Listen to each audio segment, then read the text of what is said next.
আজকে দুপুরবেলা খুব সাধারণ রান্না করেছি, কারণ কালকেই বলেছি যে আমার বাড়িতে সবাই কেউ নেই আর কি। সবাই বৌমা গেছে বাপের বাড়ি, মেয়ে নেই, তাহলে মেয়ে শ্বশুর বাড়িতে, তাহলে আমি আর কী করব। আজকে আবার ছেলেও বৌমাকে আনতে শ্বশুর বাড়ি গেল। তো খেতে বলতে মাত্র এই তো 4টি লোক, আমি আর আমার হাজবেন্ড, সাথে আমার ওই হেল্পিং হ্যান্ড, সে ওই 3টি লোক, 4টিও নয় 3টি লোক।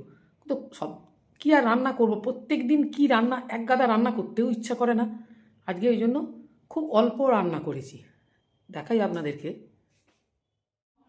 আজকে এই যে প্রত্যেক দিনের মতো আছে ভাত, যে অল্পই ভাত, বুঝতে পারছেন কেউই নেই।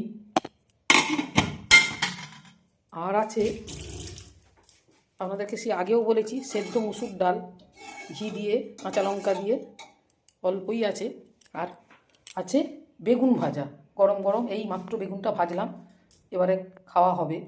আর আছে এইটা স্পেশাল, আপনারা জানি না কজন বুঝতে পারছেন নাকি, এইটা হচ্ছে ডিম পোস্ত। জানি না ডিম পোস্ত হয়তো অনেকে খায় ডিম পোস্ত, কিন্তু সবাই তো খায়ও না।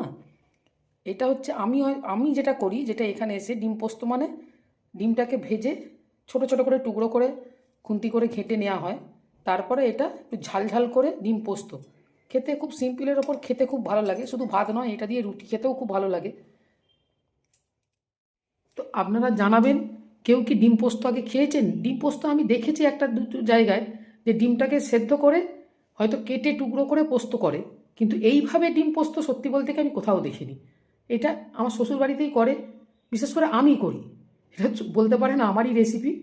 তো খেয়ে দেখবেন কখনো, ভালো লাগতেও পারে। ভালো লাগলো কি না লাগলো অবশ্যই জানাবেন আপনারা।